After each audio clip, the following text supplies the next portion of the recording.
ఏదో ఒక అంశం పైన సమాజంలో మనం చూసే మంచి చెడు అన్నిటికీ సంబంధించి అల్లాహ్ సుబ్హానహు వ తఆలా ఏమని ఆజ్ఞలు జారీ చేస్తున్నాడు అనేది మనం తెలుసుకోవడానికి ఇటువంటి సమావేశాలు, ఆధ్యాత్మిక సమావేశాలు ఏర్పాటు చేస్తూ ఉంటాం.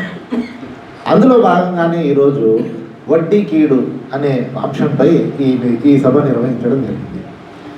అయితే సోదరులారా, ప్రపంచంలో ఏ మనిషి అయినా సరే మంచికి చెడుకి తేడా తెలిసిన ప్రతి ఒక్కరు ఎవరైనా సరే మంచి విషయాలను ఒకరు మంచి అని చెప్పకుండానే అవి మంచి విషయాలు అని తెలుసుకుంటాడు.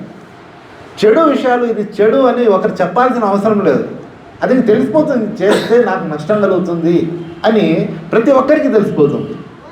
ఇది ఎలా వస్తుందంటే అల్లాహ్ సుబ్హానహు వ తఆలా సూరే షమ్స్ ఖురాన్లో ఏం చెప్తాడంటే, నేను మంచి చెడు రెండింటిని మనుషుల యొక్క నైజంలో ఆల్రెడీ దాన్ని ఉంచాను అని చెప్తాడు.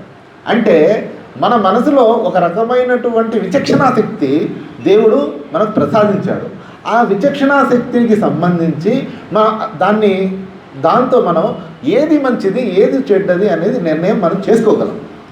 ఎవరైనా సరే ఏ మతం తెలియకపోయినా, ఏ జ్ఞానం లేకున్నా, ఏమీ లేకున్నా కానీ ఎవరినైనా వెళ్ళి బాబు సారాయి తాగడం మంచిదా చెడ్డదా అని అడగండి, ఏం చెప్తారు? లేదా చెడ్డదే అంటాడు. తాగుబోతు కూడా అదే చెప్తాడు. బాగా తాగేసిన తర్వాత కూడా అదే చెప్తాడు, నేను తాగను, ఏమో కొద్దిగా అట్లా అట్లా అని చెప్పి తాగాను అంతే అన్నాడు.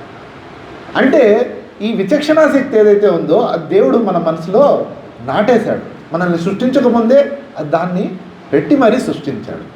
ఇంకోటి ఏంటంటే, ఇస్లాంలో ఏదైతే విషయాలు మంచి చెడు ఉన్నాయో ఇవన్నిటిని దేవుడు ఏవైతే మంచి విషయాలు ఉన్నాయో దాన్ని హలాల్గా పరిగణించాడు. ఏవైతే హరాం విషయాలు, ఏదైతే చెడు ఉన్నాయో అంటే ఏవైతే మనిషికి నష్టం కలిగించే విషయాలు ఉన్నాయో వాటిల్ని హరాంగా పరిగణించాడు. హలాల్ హరాం అనేది ధర్మనిష్టకు పనికొచ్చే విషయాలు.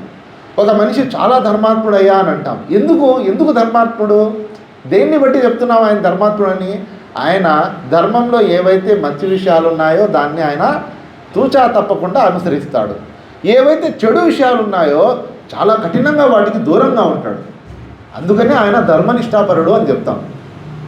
అంటే ఈ విషయాల్లో ఎవరైతే గట్టిగా నిలబడతారో వాళ్ళే ధర్మాత్ములు అన్నమాట. ఇది ఒక విషయం. అల్లాహ్ సుబ్హానహు వ తఆలా ఇందాక సోదరులు చెప్పారు కదా, మనకు ఒక పరలోకం అనేది ఉంటుంది. ఆ పరలోకంలో ఏ విషయాలు మనకు తోడ్పడతాయి, ఏ విషయాలు మనకు వ్యతిరేకంగా నిలబడతాయి అనేది మనం తెలుసుకోవాల్సిన అవసరం ఎంతైనా ఉంది. ఎందుకంటే ఈ లోకంలో మనిషి ఎన్ని సంవత్సరాలు బతికినా, ఎన్ని కాలాలు అతను ఇక్కడ బతికినా కూడా ఏదో ఒక రోజు వెళ్ళిపోవాల్సింది. అది తప్పదు. మనిషి ఏమైనా దీన్ని తప్పించుకొని తిరుగుదాము చావు నుంచి అనుకుంటాడు, కానీ తప్పించుకునే పరిస్థితే లేదు. 1000 సంవత్సరాలు బతికినా కూడా చివరికి పోవాల్సిందే. మన పూర్వీకులు 1000 సంవత్సరాలు బతికేవాళ్ళ. ఇవన్నీ ఎందుకు చెప్తున్నానంటే, నేను ఇక్కడ మనకు దొరికిన జీవిత కాలం చాలా చిన్నది.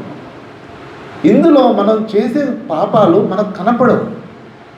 ఎన్నో విషయాలు పాపాలైనా కూడా మనం దాన్ని దాటేసుకొని వెళ్ళిపోతూ ఉంటాం. అందులో ఒక పెద్ద పాపం మన ఈ వ్యవస్థ చూసే పాపం ఏంటంటే వడ్డీ వ్యవస్థ చాలా దారుణమైన పాపం. నేను ఇందాక మీకు చెప్పాను కదా, వడ్డీ వ్యవస్థ ఎలాంటిదంటే ఎవరినైనా అడగండి, బాబు వడ్డీకి డబ్బులు తీసుకోవడం మంచిదా అంటే మంచిదని ఎవరు చెప్తారు? చెడ్డదే అంటారు. తీసుకునేవాడు కూడా చెప్తాడు, ఇచ్చేవాడు కూడా చెప్తాడు. ఒక వ్యక్తి వడ్డీ వ్యాపారం చేస్తున్నాడు అనుకోండి, ఎందుకు చేస్తుంటాడు? అతని దగ్గర ఉన్న లాజిక్ ఏంటి అంటే, ఆయన ఏం చెప్తాడంటే, నేను వడ్డీకి ఇస్తే నా వడ్డీ డబ్బుల ద్వారా ఎవరైనా పెట్టుబడి పెట్టుకొని ఆ పెట్టుబడి ద్వారా ఆయన లాభం పొందుతాడు కదా, అందుకని నేను ఇస్తాను. ఆ పెట్టుబడి అనేది నేను వేరే వాళ్ళకి ఇస్తున్నాను కాబట్టి దాని ద్వారా అతను లాభం పొందుతున్నాడు కాబట్టి నాకు కూడా ఏదో ఒకటి లాభం రావాలి. నాకు లాభం లేకపోతే నేను ఎందుకు ఇవ్వాలి అనేది అతని క్వశ్చన్ అన్నమాట. అయితే ఆయన లాభం కోసం ఏదైతే ఇస్తున్నాడో ఆ లాభం కూడా ఒక లిమిట్లో ఉండాలి.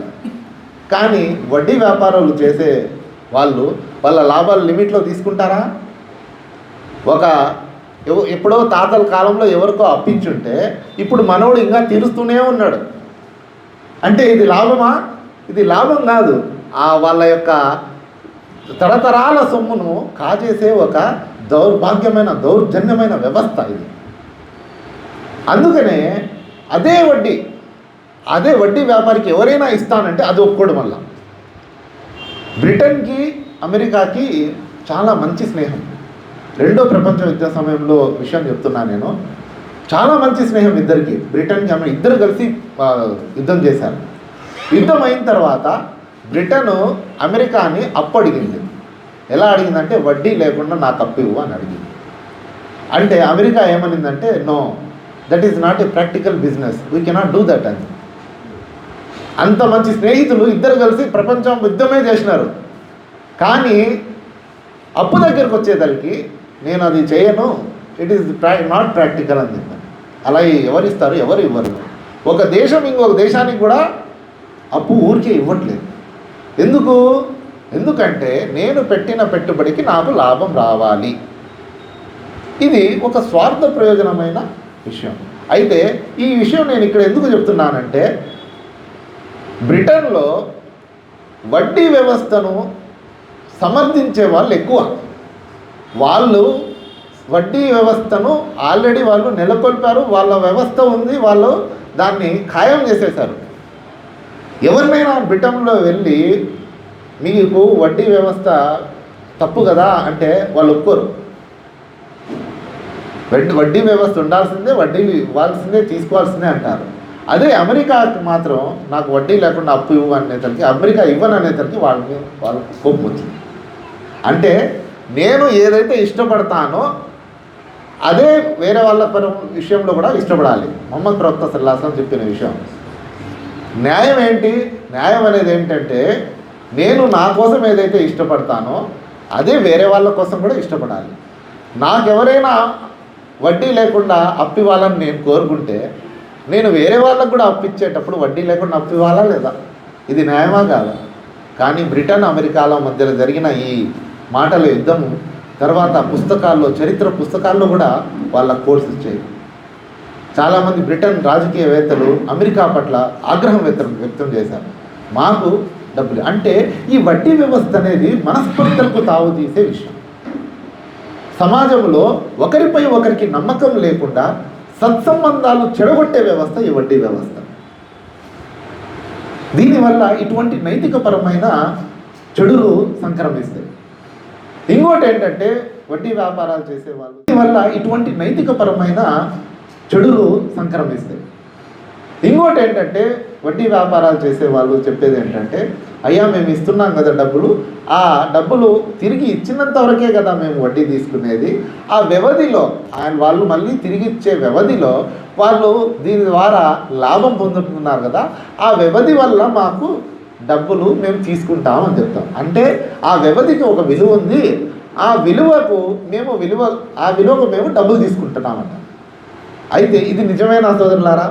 ఎవరైనా ఇంత వ్యవధికి మీరు డబ్బులు ఇస్తున్నారు, ఆ వ్యవధి లోపల ఎవరైనా డబ్బులు ఇచ్చేస్తాను అంటే అది వడ్డీ వ్యాపారస్తులకు మంచిదే అనిపిస్తుంది. కానీ ఈ వ్యవధి అనేది కరెక్ట్ అయింది కాదు. ఎందుకంటే ఒకవేళ ఆ వ్యవధి లోపల అతను డబ్బులు కట్టలేకపోతే ఇతను ఇంతకుముందు చెప్పాను కదా ఎగ్జాంపుల్, తాత ముత్తాతల కాలం నుంచి కూడా వడ్డీలు కడుతున్న వాళ్ళు ఉన్నారు. మరి అది అన్యాయం కాదా? అప్పు ఇచ్చేవాడికి అదే జరిగితే అతను ఒప్పుకుంటాడా? అంటే ఈ వ్యవధి అనేది కూడా కావాలని వీళ్ళు కల్పించి మరి ఆ వడ్డీ వ్యాపారానికి ఒక లాజిక్ సృష్టిస్తున్నారు.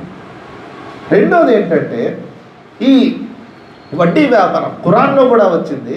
ఖురాన్లో కూడా దేవుడు అల్లాహ్ సుబ్హానహు వ తఆలా ఏం చెప్తున్నారంటే వడ్డీకి వ్యాపారానికి మీరు ముడి పెట్టకండి. వడ్డీ వేరు, వ్యాపారం వేరు. సూద్ మత్ ఖాओ, సూద్ అలగ్ హై, వ్యాపార అలగ్ హై. కానీ ఈ విషయం ఎందుకు చెప్పడం జరిగిందంటే ఆ కాలంలో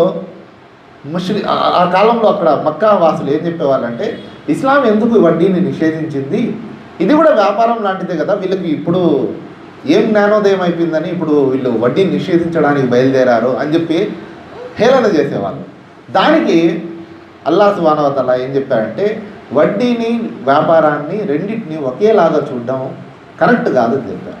ఎందుకంటే వడ్డీ వ్యాపారస్తులు ఏం చెప్తారంటే మేము ఇచ్చే డబ్బులు ఏవైతే ఉన్నాయో దాన్ని వాడుకున్నప్పుడు దానివల్ల ప్రయోజనం పొందినప్పుడు ఏదైనా వస్తువు ఎవరైనా అద్దెకిస్తే దాన్ని ప్రయోజనం పొందినప్పుడు కూడా రెండూ ఒకటే కదా. వస్తువులైనా డబ్బులైనా రెండిటికి పెద్ద తేడా ఏముంది? ఫర్ ఎగ్జాంపుల్ మీరు ఒక ఇంటిని బాడుగకి ఇచ్చారనుకో, ఇంటి బాడుగకు మీరే కష్టం చేయట్లేదు కదా, కానీ దాని మీద తీసుకునే అద్దె కరెక్ట్ అయినప్పుడు మరి మేము డబ్బులు ఇచ్చాం కదా, ఆ డబ్బుల మీద మేము రెంట్ తీసుకుంటే తప్పేమిటి అని. ఇక్కడ అర్థం చేసుకోవాల్సిన లాజిక్ ఏంటంటే డబ్బు అనేది వేరు, వస్తువులు వేరు.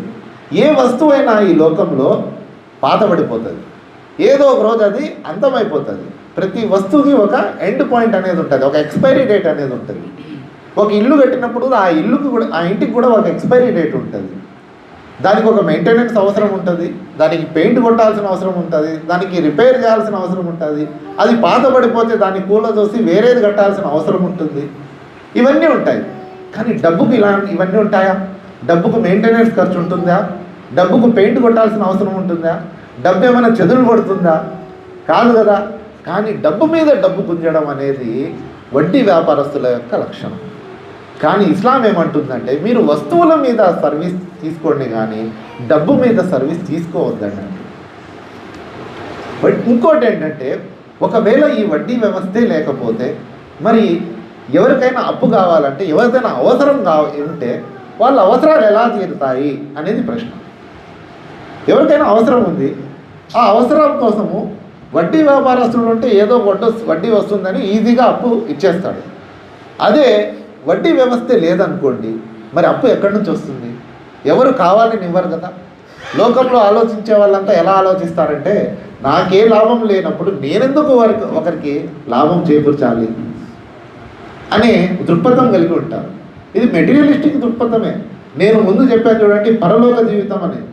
పరలోక జీవితంలో దేవుడు మనల్ని అందరినీ తిరిగి బ్రతికింపజేసి మనకు మన లెక్కాచారం తీసుకుంటాడు. మనం ఏం చేశాము, ఈ జీవితంలో మనం మంచి చేశామా చెడు చేశామా అనే లెక్కాచారం తీసుకొని తద్వారా మన యొక్క తీర్పు చేస్తాడు. ఆ తీర్పులో ఒకవేళ మనం చేసిన వ్యవహారాలన్నీ ఆయన షరియత్కి అనుగుణంగా ఉంటే ఖచ్చితంగా స్వర్గానికి వెళ్తాం. ఒకవేళ ఆయన అభిష్టానికి వ్యతిరేకంగా ఉంటే నరకమే మనకు ప్రాప్తమవుతుంది. వడ్డీ వ్యాపారస్తుల దగ్గరికి వచ్చేసరికి వాళ్ళకు లాభం లేని వడ్డీ అప్పులు ఇవ్వరు కదా. అందుకని వ్యాపారం అనేది ఎక్కడ ఏ వ్యాపారమైనా సరే దాంట్లో లాభము రావచ్చు, నష్టము రావచ్చు. ఒకవేళ లాభం వస్తే ఒకసారి తక్కువ రావచ్చు, ఒకసారి ఎక్కువ రావచ్చు. ఒక్కోసారి వ్యాపారమే జరగకపోవచ్చు. పెట్టిన వ్యాపారం చాలామంది మానేసుకున్న వాళ్ళు కూడా ఉంటారు. కానీ వడ్డీ వ్యాపారం అనేది అలా కాదు. అది ఇచ్చిన మొదటి రోజు నుంచే దాని క్యాల్కులేషన్ స్టార్ట్ అయిపోతుంది. అది ఎంతగా పోతుంటుందంటే వ్యాపారం జరిగినా జరగకపోయినా అప్పు తీసుకున్నవాడు వడ్డీ వ్యాపారస్తుడికి ఇంట్రెస్ట్ కడుతూనే ఉండాలి. అంటే ఏంటి, రిస్క్ లేకుండా, ఎటువంటి కష్టం లేకుండా కేవలం ఒక అప్పుగా కొన్ని డబ్బులు ఇచ్చి దాని ద్వారా లాభం పొందడం అనేది ఇది ఆర్థిక పరంగా కూడా కరెక్ట్ కాదు. రెండోది నైతిక పరంగా కూడా కరెక్ట్ కాదు. ఎందుకంటే ఎవరో చేసిన శ్రమ వాళ్ళ లాభంలో నుంచి మనం తినడం అనేది ఇది కూడా నైతికంగా కరెక్ట్ కాదు. ఎందుకంటే ఇంకా ఏం చెప్తున్నారంటే మార్కెట్లో ఉన్న వ్యాపారాలన్నింటికీ కూడా లాభ నష్టాలు ఉన్నాయి, కానీ వడ్డీ వ్యాపారులకు లాభ నష్టాలు లేవు. అందుకని లాభ నష్టాలు లేనటువంటి ఇటువంటి వ్యవస్థ ఇది ప్రజలకు ఒక శాపంగా మారుతుందే కానీ ఇది మంచిది కాదు అని చెప్పడం జరిగింది. రెండోది ఏంటంటే సోదరులారా, వాళ్ళు ఎక్కువగా వడ్డీలు తీసుకోవడం వల్ల ప్రజలు పేదవాళ్ళై కొనుగోలు శక్తిని కోల్పోవడం జరుగుతుంది. ఎప్పుడైతే కొనుగోలు శక్తి ఉండదో అప్పుడు మార్కెట్లో ఉన్న స్టాక్స్ అసలు పోకపోవడం వల్ల మ్యానుఫ్యాక్చరింగ్ దెబ్బతింటుంది. మ్యానుఫ్యాక్చరింగ్ దెబ్బతింటే నిరుద్యోగం కూడా ఎక్కువైపోతుంది. ఈ విధంగా వడ్డీ వ్యవస్థ వల్ల ఆర్థిక వాణిజ్యపరమైనటువంటి నష్టాలు కూడా ఉన్నాయి. అందుకే అల్లాహ్ సుబ్హానహు వ తఆలా ఇస్లాంలో ఏం చెప్పడం జరిగిందంటే, మనిషి శరీరంలో రక్త ప్రసరణ ఎలా జరుగుతూ ఉంటుందో సమాజంలో డబ్బు కూడా అలాగనే తిరుగుతూ ఉండాలి. అది ఒక బ్లడ్ లాంటిది అన్నమాట. ఇక్కడ నుంచి నేను నా దగ్గర నుంచి ధనం నీ దగ్గరికి వెళ్ళాలి, నీ దగ్గర నుంచి అక్కడికి వెళ్ళాలి, అక్కడ నుంచి ఇలా తిరుగుతూనే ఉండాలి. ఎవరైతే పోగేసి ఖర్చు చేయకుండా ఒకే చోట పెడతారో అక్కడ నుంచి ఇంకా సమాజంలో చెడు స్టార్ట్ అవుతుంది. అందుకని అల్లాహ్ సుబ్హానహు వ తఆలా ఏం చెప్తారంటే, మీరు ఇబ్బడి ముబ్బడిగా పెరిగే ఈ వడ్డీని తినగాకండి. ఎవరైనా చెల్లించలేకపోతే, ఎక్కువగా చెల్లించలేకపోతే వాళ్ళను వదిలేసేయండి. దేవుడు మీకు అంతకంటే ఎక్కువగా ప్రసాదించగలడు అని చెప్పి దేవుడు ఇక్కడ దాన ధర్మాల వైపు ఎక్కువగా ప్రోత్సహించడం జరిగింది. దాన ధర్మాల వైపు ప్రోత్సహించడం వల్ల ఏం జరుగుతుందంటే, మనిషి వేరే వాళ్ళ కోసం పరితపించడం, వేరే వాళ్ళకు సహాయం చేయడానికి ముందుకు రావడం జరుగుతుంది. అందుకే అల్లాహ్ సుబ్హానహు వ తఆలా కొన్ని విషయాల్లో విధిగా చేశాడు. అందులో జకాత్ ఒకటి. జకాత్ విధిగా చేయడం వల్ల ఏం జరుగుతుందంటే, మనిషి తన యొక్క సాలానా ఆదాయంలో 2.5%, సాలానా ఆదాయంలో 2.5% జకాతు సమాజానికి ఇస్తే, సమాజంలో ఉండే వాళ్ళ యొక్క అవసరాల కోసం, వాళ్ళ యొక్క అప్లిఫ్ట్మెంట్ అంటారు కదా, అభివృద్ధి కోసం అది వెచ్చించడం జరుగుతుంది. దాని ద్వారా ఏమవుతుందంటే సమాజం ఈక్వల్గా అభివృద్ధి చెందుతుంది. ఒకడు అభివృద్ధి చెందడం, ఇంకొకడు పేదవాడిగా ఉండడం అనేది జరగదు. ఈక్వల్గా అభివృద్ధి చెందుతుంది. కాబట్టి అప్పుడు ఒక సత్సమాజం, ఒక మంచి సమాజం ఉనికిలోకి వస్తుంది. అందుకని అల్లాహ్ సుబ్హానహు వ తఆలా ముస్లింల మీద జకాత్ విధిగా చేశారు. అయితే ఇంతే కాదు, ఇంకా వడ్డీ తీసుకునేవాడు, తినేవాడు, ఇచ్చేవాడు, రాసేవాడు, దానికి సాక్ష్యం పలికేవాడు అందరూ సమానమే పాపంలో అని. తినేవాడు, ఇచ్చేవాడు, రాసేవాడు, సాక్ష్యం పలికేవాడు అందరూ పాపంలో ఒకే సమానంగా ఉంటారు అని చెప్పడం జరిగింది. అంటే వాడికి ఏ శిక్ష పడుతుందో వీడికి కూడా అదే పడుతుంది. రాసేవాడు నేను ఊరికే రాశానండి అని రాయమంటే నాకేం తెలుసు అని చెప్పడానికి లేదు. అంత పెద్ద పాపం అది. ఒక అతను అల్లా యొక్క ప్రవక్త ముహమ్మద్ సల్లల్లాహు అలైహి వసల్లం ఒకసారి ఒక యాత్రలో ఎక్కడో చూశారంట, నరకంలో ఒక అతను రక్తపు టేరులో పడి ఉన్నాడు. రక్తపు టేరులో పడి ఉన్నాడు అంటే రక్తం అంటే దాని వాసనకే మనం అక్కడ ఉండలేము. అటువంటిది ఆ రక్తపు టేరులో అతను మునిగిపోయి ఉన్నాడంట. మునిగిపోయి ఉంటే ఒడ్డున ఇంకొక అతను నిలబడి ఉన్నాడు. అతను ఆ రక్తపు టేరు నుంచి బయటికి రావాలని ప్రయత్నిస్తున్నాడు. అతను ఎప్పుడైతే బయటకు వస్తున్నాడో ఈ ఒడ్డు నిలబడినాడు పెద్ద బండరాయి తీసుకొని అతను తల మీద కొడుతూ మళ్ళీ పంపించేస్తున్నాడు. అతను ఆ దెబ్బలకి తట్టుకోలేక మళ్ళీ మునిగిపోతున్నాడు. మళ్ళీ బయటికి రావాలని ట్రై చేస్తున్నాడు, మళ్ళీ అదే జరుగుతుంది, మళ్ళీ మునిగిపోతున్నాడు. ఈ వ్యవహారం చూసి అల్లా ప్రవక్త ముహమ్మద్ సల్లల్లాహు అలైహి వసల్లం అక్కడ ఉండాలని అడిగితే అప్పుడు దైవదూతలు ఏం చెప్తారంటే, ఓ ప్రవక్త, ఈ రక్తపు టేరులో మునిగిపోయి ఉన్న వాడు ఎవరంటే వడ్డీలకు డబ్బులు తినేవాడు అంటే ఈ వ్యతిరేకంగా అల్లా ఆయన ప్రవక్త యుద్ధం ప్రకటించారు అని చెప్పడం జరిగింది. అంటే ఆధ్యాత్మికంగా కూడా ఈ వడ్డీ వ్యవస్థ చాలా దారుణమైన వ్యవస్థ. ఎవరైతే వడ్డీ సొమ్ము తింటారో వాళ్ళ యొక్క ఆరాధనలు కూడా స్వీకరించబడవని చెప్పడం. రోజు 5 పూట్ల నమాజ్ చేస్తున్నాం కదా, ఒకవేళ ఎవరైనా ఇటువంటి సొమ్ము తింటే అతని ఆరాధనలు స్వీకరించబడవు. అతను ఏదన్నా ప్రార్థన చేస్తే ఆయన ప్రార్థన కూడా స్వీకరించబడదు. అల్లాహ్ సుబ్హానహు వ తఆలా అతనికి ఎటువంటి సహాయమో చేయదు. ఈ విధమైనటువంటి ఈ ఏవైతే బోధనలు ఉన్నాయో మనం ఈ బోధనలను దృష్టిలో పెట్టుకొని ఈ యొక్క వడ్డీ వ్యవస్థలో ఉన్న చెడులు ఏవైతే ఉన్నాయో వాటిని అర్థం చేసుకొని ప్రజలను అవగాహన కలిగించే ప్రయత్నం మనం అందరం చేయాలి సోదరా.